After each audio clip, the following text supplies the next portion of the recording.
Bonjour à tous, j'espère que vous allez bien. Alors avant de démarrer cette vidéo, je voulais vous dire, regardez-la jusqu'à la fin. Donc à la fin de la vidéo, je vais vous demander de participer à quelque chose. Toutes les personnes qui participeront auront un petit cadeau à la fin. Voilà, on se retrouve pour une nouvelle vidéo dont je vous ai parlé il y a quelques temps sur Instagram, pour ceux qui me suivent sur Instagram. C'est une vidéo dans laquelle je vais répondre à vos questions, c'est-à-dire que sur Instagram, je vous avais demandé de me poser des questions et donc voilà, aujourd'hui je vais tâcher d'y répondre. Donc c'était toutes des questions qui concernaient ma formation, la marque, Manarola, comment j'en étais arrivée là, etc., le style des bijoux, enfin voilà, ça a été vraiment des questions très variées. Du coup je les ai regroupées en 4 thèmes. Le premier thème que je vais aborder, ça va être tout ce qui concerne ma formation, mon parcours. Il y aura un deuxième thème qui va être plus par rapport vraiment à la marque, les inspirations, le style des bijoux, voilà ce genre de choses. Il y aura un troisième thème, ce sera Manarola la suite, le projet qui arrive. Et donc un dernier thème, c'est un thème un petit peu plus logistique on va dire, c'est tout ce qui concerne la boutique, le e-shop, etc.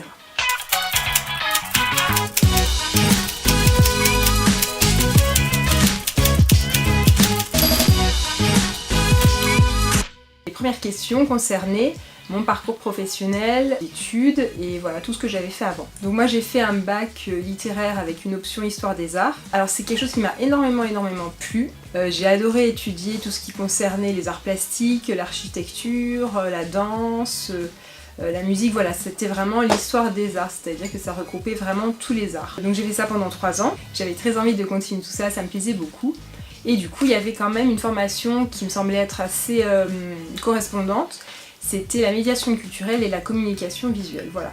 Donc il y avait une formation qui s'ouvrait dans ma ville à Annecy. J'ai fait ça pendant 2 ans. On étudiait des choses bien évidemment, mais on nous demandait de fabriquer des choses, de produire des projets. Moi c'est quelque chose que je n'avais jamais fait. J'ai été un peu perdue à ce moment-là parce que je m'attendais pas du tout à ça. Mais c'est vrai que ça m'a quand même intéressée. J'ai bien aimé tout ce qui était de l'ordre du montage justement, de la vidéo. Donc j'ai pas mal appris. Il y a des choses qui me plaisaient un petit peu moins aussi. Et durant la 2e année, on a eu un cours qui s'appelait musée et muséographie, je crois, et on devait faire en fait un musée pour une œuvre d'art. Et ce qu'il fallait surtout, c'était produire une maquette en 3D. Alors ça c'est quelque chose que j'ai vraiment adoré, j'ai adoré fabriquer quelque chose avec mes mains. Donc là je me suis dit tiens, il y a quand même un truc et il faudrait peut-être que j'aille un petit peu plus loin. À côté de ça, j'avais une très bonne amie qui faisait une mise à niveau en art appliqué et qui m'a dit vraiment ce que tu me dis, ça correspond exactement à ce que je fais moi en mise à niveau d'art appliqué. Donc viens voir ce qu'on fait et peut-être ça te plaira. Effectivement, j'ai vu ce qui se passait en mise à niveau d'art appliqué et j'ai vraiment adoré et je me suis dit voilà, c'est vers ça que j'ai envie d'aller. Donc après ce DUG, je suis allée en mise à niveau d'art appliqué. Donc les arts appliqués, qu'est-ce que c'est? Donc c'est tout ce qui correspond à la communication visuelle, au design de mode, au design d'espace, l'architecture d'intérieur, voilà, toutes ces choses-là, le design d'objets. J'avais pas franchement idée de ce que je voulais faire, mais je savais que j'avais envie de faire des choses avec mes mains et que j'avais envie de produire des choses. Donc arrivé en mise à niveau d'art appliqué, j'ai testé pas mal de choses, vous allez découvrir un petit peu toutes les différentes formes d'art appliqué. Et clairement ce qui m'a le plus plu, c'était tous les cours qui étaient d'art plastique pur et d'expérimentation plastique. Donc tous les cours qui étaient vraiment sur l'expérimentation des tissus, l'expérimentation de la matière, essayer des choses, etc. Et c'est vraiment le design de mode et le design textile qui m'ont le plus intéressée. Donc suite à cette mise à niveau en art appliqué, je suis rentrée dans une école à Genève, une école de mode, voilà, et donc j'ai fait ça pendant 2 ans. Pendant ces 2 ans, ça a été 2 années où j'ai appris aussi pas mal de choses, comment construire une collection, comment dessiner un produit, vêtements. Donc en première année, on devait faire un stage, et donc j'ai fait un stage chez une créatrice de vêtements sur Annecy, et j'ai vraiment pu enrichir ma formation qui était vraiment très scolaire, avec un métier vraiment concret. C'était ultra enrichissant et j'ai eu une autre vision du métier. Donc après l'obtention de mon diplôme en 2007, j'ai eu l'opportunité de monter directement ma boîte puisque je suis restée en contact avec cette personne chez qui j'avais fait mon stage et elles étaient en train de monter un projet avec d'autres créatrices et du coup elle m'a proposé d'en faire partie. Ça a été une expérience très enrichissante, j'ai pu voir plein de choses que je pense je n'aurais pas vues dans un autre contexte. Le fait de se mettre directement à son compte, forcément vous avez des lacunes sur plein de choses puisque vous n'avez jamais été vraiment en entreprise, mais à côté de ça, ça vous oblige à être inventif, à vous débrouiller et à réfléchir à comment pallier à ce manque. J'ai fait ça pendant 3 ans. Donc suite à ces 3 ans, j'avais vraiment à ce moment-là besoin d'une pause et besoin de quelque chose de plus routinier on va dire. Donc j'ai trouvé un travail de merchandiser dans un grand magasin. J'ai fait ça pendant pas très longtemps parce que c'est pas vraiment quelque chose qui m'a plu, je dois avouer. Au final, je faisais plus de la manutention que vraiment de la création d'espace. Donc voilà, ça a été un peu compliqué. Mais j'ai eu la chance d'être rappelée par mon ancienne école en même temps qui m'a proposé de donner des cours du soir. Et ça voilà, donc j'ai tout de suite accepté, c'est quelque chose qui m'a énormément plu. Le fait de pouvoir transmettre ses connaissances, etc., ça a été top. J'ai donc donné des cours du soir à des gens qui voulaient apprendre le métier de styliste. Moi, ça m'a permis de réfléchir à tout ça, de réapprendre des choses aussi, que je devais construire les cours, je devais après donner des cours, donc voilà, ça a été vraiment quelque chose de super intéressant pour moi. Ça restait des cours du soir, donc c'est vrai que la première année je me suis beaucoup investie, je devais construire tous les cours de A à Z. La deuxième année j'avais un petit peu plus de temps. Parallèlement à ça, et ben c'est là qu'est revenue l'envie de créer une marque. Alors pourquoi une marque de bijoux? Lorsque j'étais déjà à mon compte en tant que créatrice de vêtements, j'ai toujours été attirée par l'univers du bijou. J'ai toujours aimé faire des choses un peu plus petites, pas plus minutieuses parce que voilà, c'est pas moins minutieux de faire des vêtements, bien au contraire. Mais en tout cas voilà, c'est complètement une autre approche et j'ai toujours aimé l'univers du bijou. Je récupérais les chutes des tissus pour en fabriquer des bijoux. Voilà, ça a été toujours quelque chose qui m'a beaucoup attirée. Alors c'est vrai que j'ai pas de formation de bijoutière ou de joaillerie ou de choses comme ça, mais le fait d'avoir eu une formation quand même d'art appliqué, de design de vêtements, etc., ça vous apprend quand même à concevoir une collection. Je suis passée du vêtement au bijou au final, mais ça reste quand même la même démarche. Après c'est simplement qu'effectivement j'ai dû me former un petit peu pour tout ce qui est montage et puis après j'ai appris tout simplement sur le tas. Et de toute façon voilà, je suis toujours en apprentissage, je pense que c'est super important aussi de voir son métier en perpétuelle évolution, rien n'est figé. Aujourd'hui je fais certaines choses, demain peut-être je ferai les choses différemment.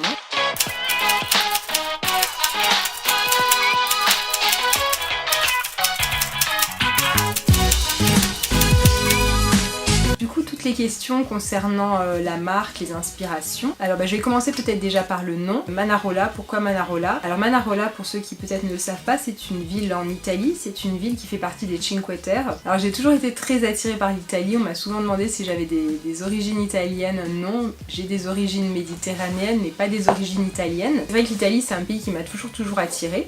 La première fois que j'y suis allée, c'était à Manarola et Manarola, ça a été vraiment, pour moi c'était vraiment les villages que j'imaginais, le stéréotype du village italien accroché à un rocher avec les façades très colorées, enfin voilà, c'était vraiment ce que j'imaginais de l'Italie. C'est vraiment là-bas que j'ai ressenti aussi l'envie de recréer à nouveau quelque chose. Et parfois on me demande pourquoi est-ce que sur les boîtes, pourquoi sur ta marque il y a marqué Manarola Annecy Genève. Et c'est tout simplement puisque Manarola c'est un petit peu l'origine de la marque et Annecy Genève, et tout simplement la marque est créée entre Annecy et Genève. Moi je suis annécienne d'origine, mon atelier est à Annecy. J'habite encore actuellement entre Annecy et Genève, plus du côté suisse. J'ai pas mal développé aussi au début la marque dans des pop-up stores, etc. sur Genève. Donc voilà, c'était un petit clin d'œil à ces trois villes qui ont été un petit peu à l'origine de la marque. Alors deuxième question sur les inspirations de Manarola, des bijoux. Donc moi pour tout ce qui va être inspiration, je vais être vraiment entre deux choses. Je vais être aussi bien inspirée par des choses, on va dire, plutôt conceptuelles, c'est-à-dire par le sens des choses, aller voir derrière un petit peu ce qu'il y a, etc.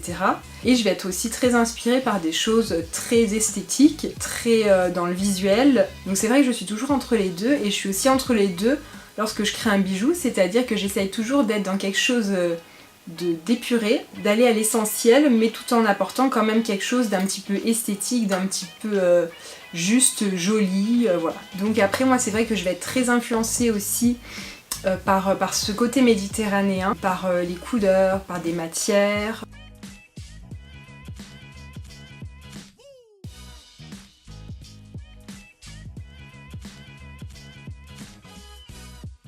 Tout ce qui va être les azuleros, les carreaux de ciment, ces motifs géométriques, c'est vrai que j'ai fait pas mal de créations en rapport avec ça. Voilà, c'est quelque chose qui m'inspire beaucoup. Après j'ai eu aussi une question concernant les pierres et les pierres que je préférais travailler.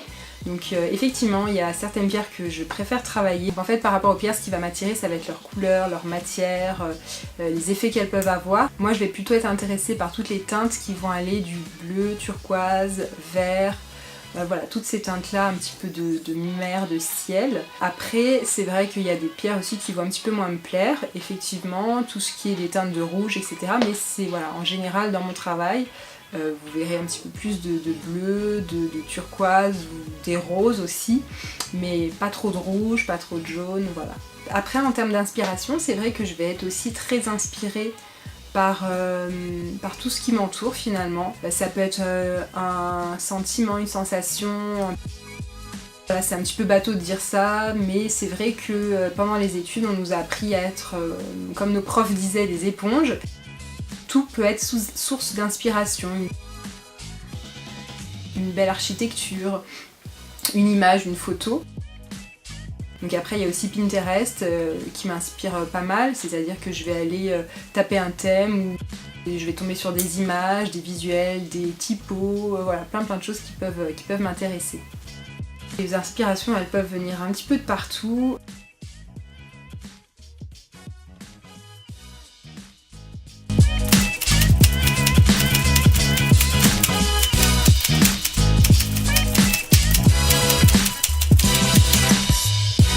Alors j'ai eu des questions bien sûr concernant la suite de Manarola. Alors, la première question, qui est une question du coup un petit peu obsolète maintenant, qui concernait la collaboration avec Carousel Clothing. On me demandait si c'était bien Carousel Clothing la marque. Plus de surprise puisque là on a sorti la collection il y a quelques jours.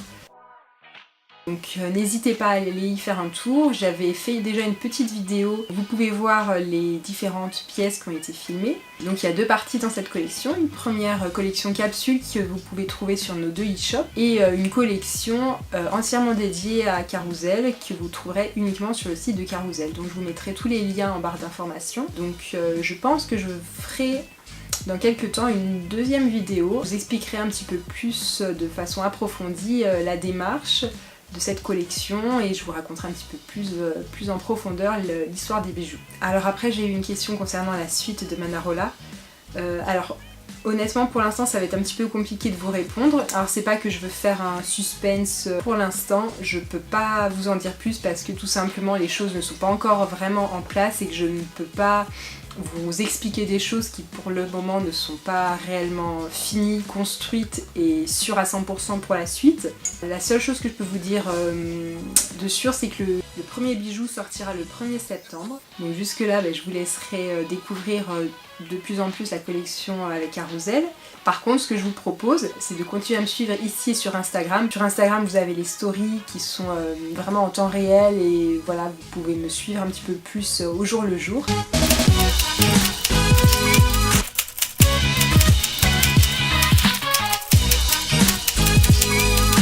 Donc les bijoux vous pouvez les trouver sur mon site, je vous mets le lien en barre d'informations. Vous y trouverez donc la collection en collaboration avec Carousel Clothing qui est donc en ligne. Vous y trouverez également toutes les pièces de cette année. Effectivement on m'a dit il y a plein de choses qui sont plus en stock. Désolée, c'est vrai que du coup il n'y aura pas de nouvelle production, mais il y a donc la collection avec Carousel. Et voilà, donc effectivement il n'y a plus beaucoup de manchettes, plus tous les bracelets Paloma, il n'y a plus qu'une couleur. Alors vraiment s'il y a une pièce qui vous plaît, n'hésitez pas. Voilà, c'est pas pour faire... c'est pas pour pousser à l'achat, c'est simplement que clairement il y a vraiment presque plus de stock et qu'il n'y aura pas de réassort. Après il y a aussi des boutiques avec lesquelles je travaille, donc n'hésitez pas à m'envoyer un petit message pour me demander si jamais vous cherchez une boutique pas loin de chez vous.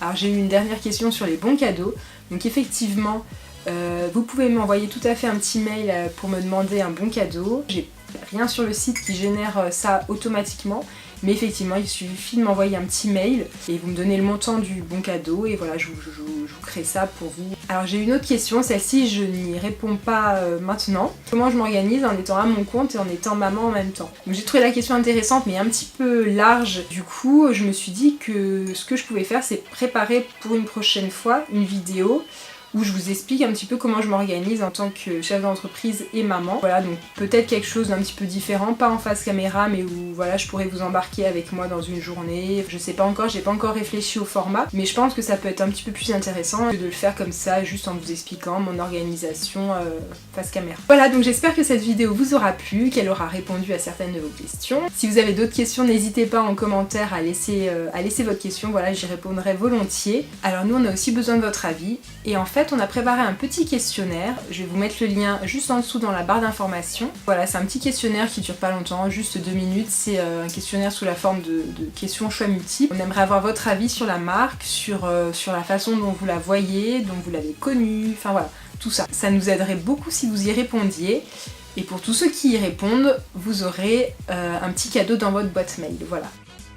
Donc voilà, c'est la fin de cette vidéo, j'espère qu'elle vous aura plu. N'hésitez pas à vous abonner pour être prévenu des prochaines. Donc voilà, comme je vous l'ai dit, je vais essayer d'être régulière. C'est vraiment un format finalement qui me plaît bien et qui a eu l'air de vous plaire aussi.